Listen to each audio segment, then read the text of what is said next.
O Pantanal reúne uma das maiores concentrações de vida selvagem do planeta. Mas por trás dessa beleza cênica, a vida e a morte caminham lado a lado.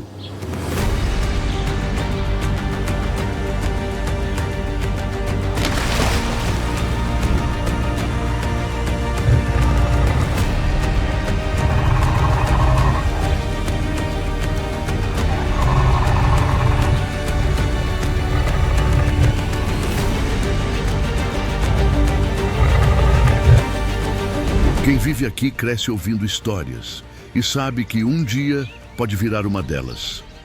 Neste ambiente brutal, humanos e predadores dividem o mesmo território e alguns encontros deixam marcas impossíveis de esquecer.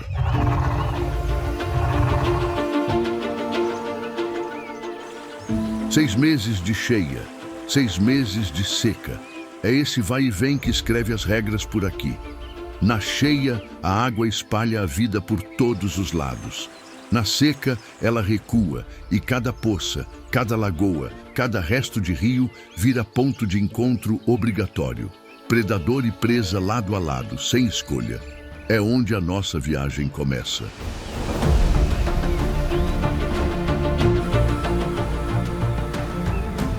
Porto Jofre, coração do Pantanal. Aqui a onça pintada reina. E a que vive neste lugar não é uma onça qualquer. É a maior da espécie em todo o planeta. As do Pantanal chegam a pesar quase o dobro das que vivem na floresta amazônica. Mais músculo, mais peso, mais força.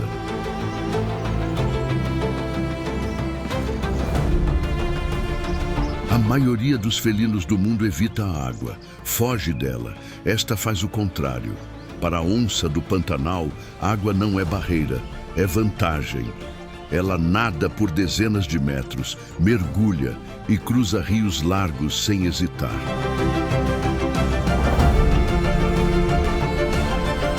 Nos rios, o jacaré parece intocável, blindado, paciente, em casa. Até ela chegar, ela ataca e vence o jacaré no terreno dele. Quase todos os grandes felinos matam do mesmo jeito. Mordem a garganta e esperam o fôlego acabar. A onça não, ela vai direto à cabeça. Os caninos perfuram o crânio e alcançam o cérebro. É um desligamento instantâneo.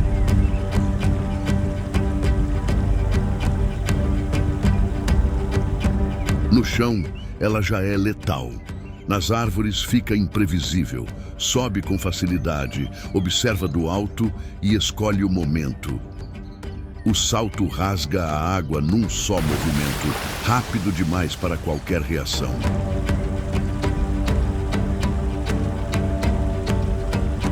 Depois some, nenhum rastro, nenhum som, como se nada tivesse acontecido. Quem vive nestas margens conhece a regra, não é o rugido que assusta. É o silêncio.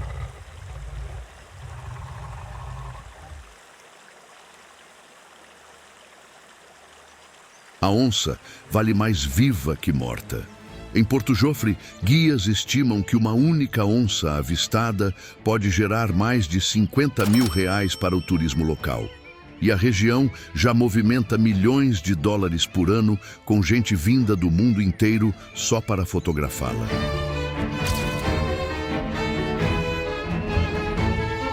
Um animal que antes era perseguido por causa do gado, hoje é protegido por muitos que dependem dele para viver. Mas essa paz tem limite. E foi no Pantanal Sul, em Aquidauana, que esse limite foi ultrapassado. Era madrugada, às margens do rio Miranda, num pesqueiro só acessível por barco, um caseiro atravessava a passarela com baldes de mel, como de costume. Foi a última vez. No dia seguinte, encontraram o corpo na mata. Ali, ataques de onça a pessoas eram raros. Então, por que aconteceu? A principal suspeita apontada na investigação foi a ceva. Alguém atraía a onça com comida para os turistas a verem de perto. O alimento fácil ensinou o animal a não temer pessoas. E um predador que perde o medo deixa de evitar, passa a caçar. A onça, todo mundo aqui conhece. A arraia nunca aparece nas fotos de quem visita o Pantanal. Fica escondida no fundo do rio, coberta de areia, do exato tom do chão. Não parece animal, parece chão. Você pisa e o estrago já está feito. Em 2021, uma mulher de 38 anos, grávida, coletava iscas na beira do rio Paraguai, no Pantanal de Mato Grosso do Sul. Naquele dia, em algum ponto do raso, o pé desceu onde não devia. O ferrão perfurou fundo. O tipo de dor que pescador nenhum esquece. A irmã correu até o quartel da Polícia Ambiental, que socorreu a mulher na hora. Na cauda da arraia há um ferrão farpado, voltado para trás como um anzol. Entra fácil e sai rasgando. As toxinas invadem a ferida e vem a dor, comparada a uma facada, podendo durar até 24 horas. O problema, porém, não para na dor. A ferida aberta pode evoluir para necrose, a morte do tecido ao redor. A cicatrização pode se arrastar por meses, e não é exagero. Um pesquisador que estudou esses acidentes no Pantanal cita o caso de um pescador que ficou 6 meses sem trabalhar. Por isso, quem vive no rio aprende uma coisa antes mesmo de saber nadar. Não se levanta o pé dentro d'água, arrasta-se. O pé vai varrendo o fundo e a arraia, sentindo a aproximação, escapa antes do toque. O encontro só acontece quando o pé desce de cima. Mas nem todo mundo tem esse cuidado. Tanta dor levou as comunidades ribeirinhas a tentar de tudo. Ervas medicinais, urina, ovo quente, fumaça de cupinzeiro. Houve até quem encostasse o ferimento nas partes íntimas de uma mulher virgem, acreditando aliviar a dor. O caminho certo é outro: água quente no local, limpeza da ferida e atendimento médico. A arraia fere por baixo sem aparecer, mas há trechos do rio em que a ameaça faz questão de ser ouvida.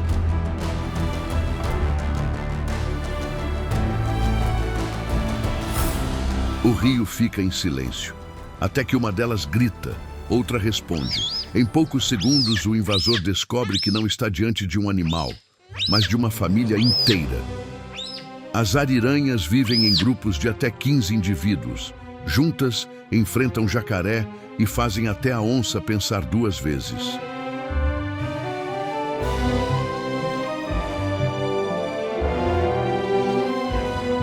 Cada grupo defende um pedaço de rio que pode passar de 10 quilômetros. É o território delas e elas marcam, vigiam, expulsam qualquer intruso. O problema é quando os invasores são pessoas, e foi o que aconteceu num rio de Mato Grosso.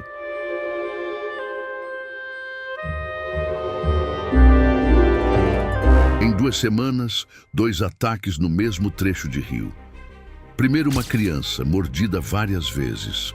Foram necessárias horas de cirurgia para reparar os ferimentos. Depois, um casal que tinha vindo de São Paulo visitar parentes. A mulher foi atacada na água, o marido pulou para socorrer e também saiu ferido. O resgate foi feito às pressas. Uma das vítimas chegou ao hospital com risco de perder um dedo. Uma bióloga que estuda a espécie explicou o que aconteceu. As ariranhas têm filhotes no começo da seca, e grupo com filhote não tolera aproximação. Não era ataque por fome, era defesa. As pessoas, sem saber, tinham entrado no lugar errado, na época errada.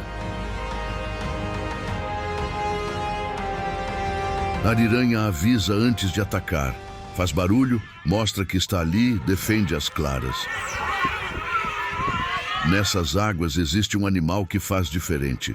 Basta um movimento errado perto do ninho e a mordida vem sem negociação.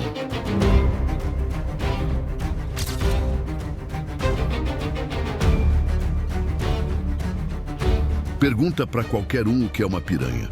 Vão te contar a mesma cena.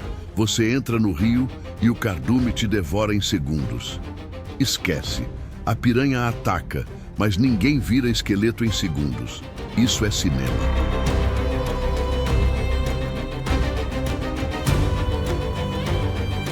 A piranha de verdade evita a gente. Sente o movimento na água e some, foge do agito e do barulho das pessoas. O pantaneiro nada no mesmo rio a vida inteira e, na maioria das vezes, ela nem chega perto. Quem estuda isso a fundo é Vidal Haddad, pesquisador da Unesp. Numa temporada de ataques, ele contou os feridos. 74 pessoas mordidas. E o número que derruba o mito. Uma mordida cada. Só uma. Não que seja pouco. A mordida arranca um pedaço fundo de carne e pode amputar um dedo. Mas é uma mordida, não um cardume devorando uma pessoa viva. Esse estrago todo numa mordida só vem de um detalhe: os dentes, afiados, encaixados numa fileira que fecha contra a de baixo como lâmina. Não são feitos para mastigar, são para arrancar um pedaço e engolir. E quando a piranha morde, não é fome, é defesa. Na época da desova, ela põe os ovos no raso e fica de guarda. Quem chega perto leva o bote, não para comer, para espantar. Mas a fama não é só dela. O rio esconde muito mais.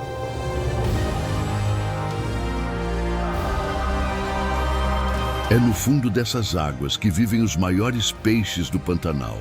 O jaú, que pode passar de 100 quilos. O pintado, que chega a mais de 1 metro. Gigantes que puxam a linha para o fundo e não cedem fácil. E quando o peixe corre para o fundo e a linha enrosca num tronco, vem a escolha de sempre: cortar e perder ou entrar na água para soltá-la. Foi o que aconteceu naquele dia. Um professor de química pescava sozinho nas margens do rio Cuiabá, como sempre fazia. A linha enroscou e ele entrou na água achando que tinha fisgado um peixe. Já estava com o rio no peito quando sentiu algo nas costas. Virou e era o jacaré.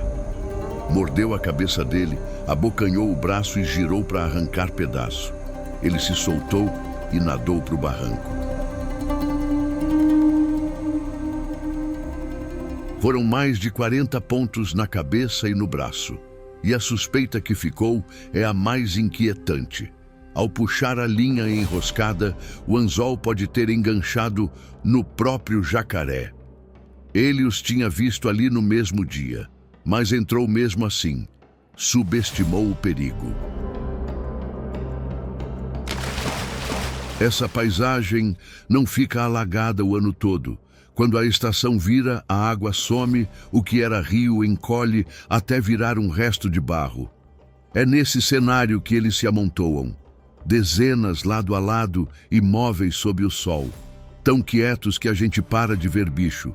Passa a ver paisagem. Esse é o disfarce mais antigo do rio. Na cor exata do barro, o jacaré não corre atrás de nada, ele espera.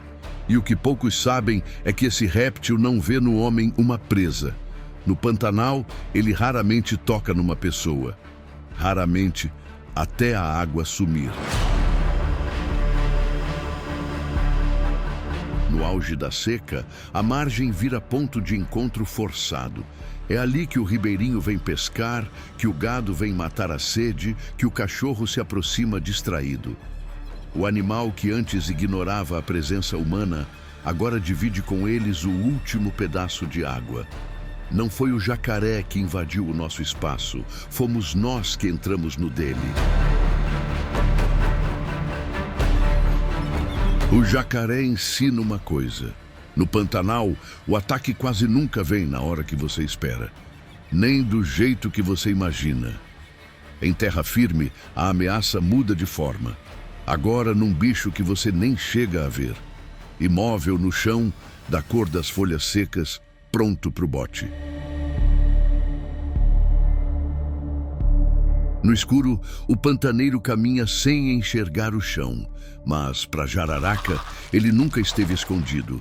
O calor do seu corpo se destaca na noite como uma brasa.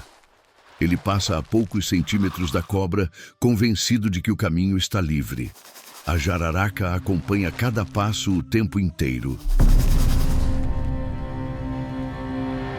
No mato, pelo menos, o pantaneiro sabe que ela pode estar. O problema é quando ela troca o mato pela casa.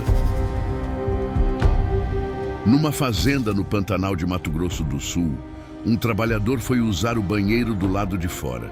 Antes de sentar, olhou, mas não na água, onde elas costumam aparecer. Levantou a tampa do vaso, olhou atrás. E lá estava ela, enrolada, parada, no ponto cego onde ninguém pensa em procurar. Não foi sorte que separou aquilo de uma tragédia. Foi o costume de olhar antes.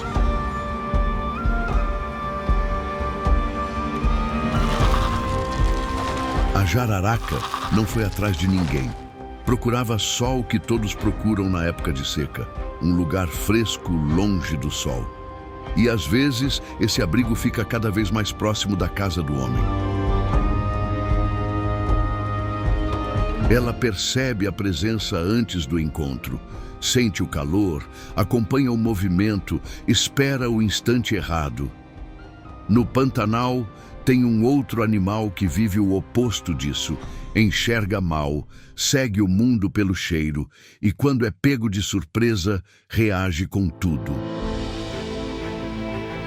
Parece o animal mais inofensivo da região. Lento, desajeitado, focinho comprido, cara de bobo. Mas é só a onça chegar perto que o tamanduá reage. Se ergue nas patas traseiras e abre os braços. Garras curvas, longas como foice. Enfrenta de igual para igual a maior caçadora das Américas, que muitas vezes recua antes de se ferir. São 4 unhas dianteiras que passam de 10 centímetros. Servem para rasgar formigueiro e cupinzeiro, mas viram arma quando ele se sente acuado. Quem insiste, sai rasgado.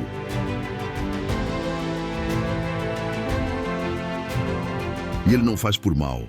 Enxerga mal, percebe o mundo principalmente pelo olfato. Caminha o dia inteiro com o focinho rente ao chão, no rastro das formigas, e quando alguém aparece perto demais, não vê chegar.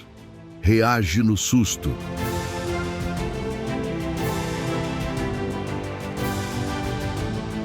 Foi assim que um homem perdeu a vida numa mata perto de Jangada, no Mato Grosso. Ele tinha ido caçar tatu com 2 amigos. O tamanduá se sentiu acuado, ergueu-se nas patas traseiras e abraçou a vítima, cravando as garras bem fundo. Uma delas alcançou uma artéria. Ele não resistiu à hemorragia. Quando o socorro chegou, já era tarde. O tamanduá não caça gente. Não persegue, não embosca, não procura confronto, mas quando é surpreendido de perto, transforma a defesa em tragédia. Se ele fere só acuado, há quem venha atrás de sangue de propósito. Para entender esse outro animal, é preciso olhar o que sustenta o Pantanal há mais de 200 anos: o gado.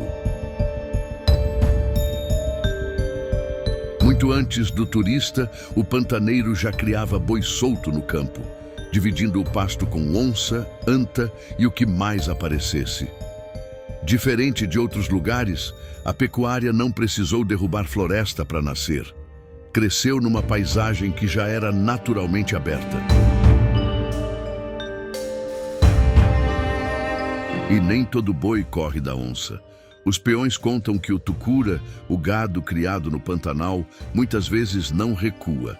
As vacas juntam os bezerros, os touros avançam, fincam as patas no chão e respondem ao esturro da onça com um bramido fundo. Manso com o homem, bravo com a fera. Dizem que foi essa rusticidade que ajudou a raça a resistir por mais de 2 séculos no coração do Pantanal.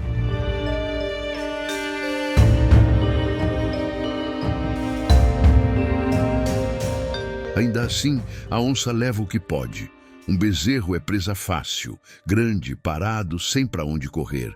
E quando ela leva um, o fazendeiro responde do jeito antigo, com o rifle. Por muito tempo, matar onça foi troféu no Pantanal. O predador que comia o gado virava couro na parede.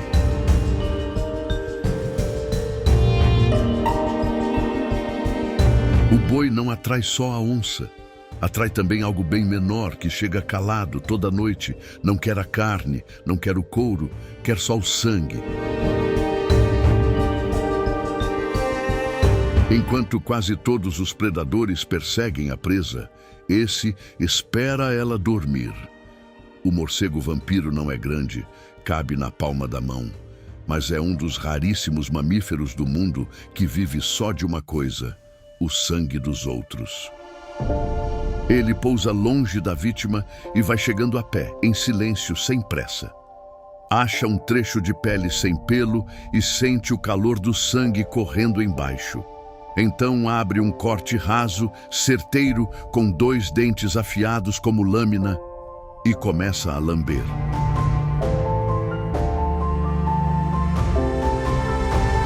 A vítima quase nunca sente. A saliva do morcego tem um anestésico que esconde o corte e um anticoagulante que impede o sangue de estancar. Ele bebe por meia hora e vai embora antes do amanhecer. Muitas vezes, só de manhã, pela mancha de sangue seco, é que se descobre que ele esteve ali.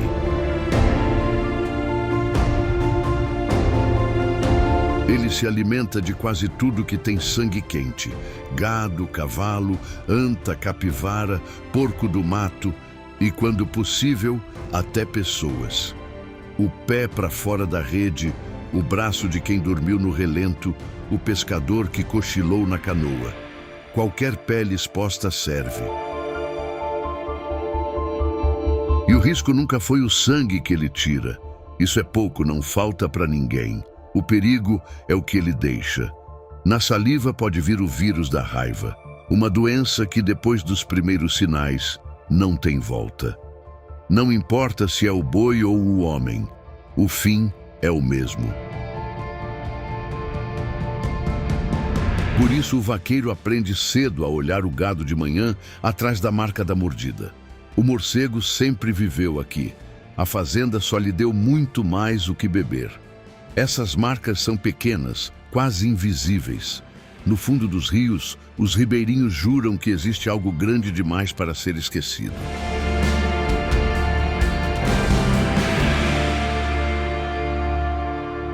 Pergunte a um ribeirinho o que ele mais teme no rio.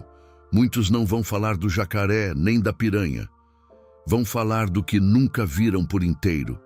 Uma sombra que passa por baixo da canoa, larga demais, longa demais, some antes que a vista alcance.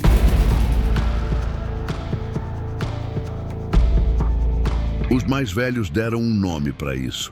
Chamam de minhocão. Uma coisa enorme que vive no fundo do rio, derruba barrancos, vira canoas e arrasta o pescador junto. Eu vi, jura um. Levantou a água que nem focinho de porco, fala outro. A pele parecia um pé de carandá, diz um terceiro. Cada um conta de um jeito, mas todos baixam a voz quando falam. O que mora no fundo do rio tem outro nome, mais simples: sucuri amarela. A maior serpente do Pantanal, 4 metros de músculo que caça por emboscada e aperta até o coração parar. Com gente, o bote é mais raro, mas acontece. Um pescador amarrava o barco numa represa de Mato Grosso quando a sucuri avançou direto na cara dele. Nem deu tempo de reagir, o golpe veio como um soco. Quando viu, ela já estava grudada. Ele a agarrou e puxou com tudo. Saiu com o rosto rasgado e uma cicatriz que ficará para sempre.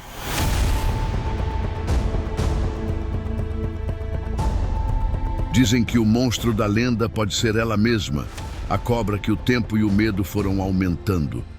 Só que agora existe algo que não poupa nem ela nem ninguém: o fogo. Nos últimos anos, a cheia falhou mais de uma vez. A água recuou, o solo secou e o fogo encontrou caminho onde antes havia rio. Quando as chamas chegam, não param no pasto. Avançam sobre áreas que até então serviam de refúgio e o que era abrigo vira carvão. No pior ano, o fogo consumiu quase 1/3 do Pantanal. Um estudo estimou pelo menos 17 milhões de animais mortos.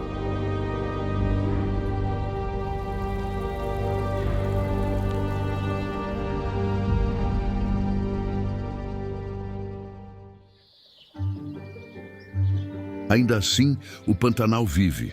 A cada cheia, a onça volta a nadar, o rio volta a encher e a vida recomeça o mesmo ciclo de sempre. Esse lugar sobreviveu a tudo por milhões de anos e ainda resiste. O Pantanal não pede muito, só quer que a água continue chegando e que a gente aprenda a dividir o que sobra com quem também depende dela.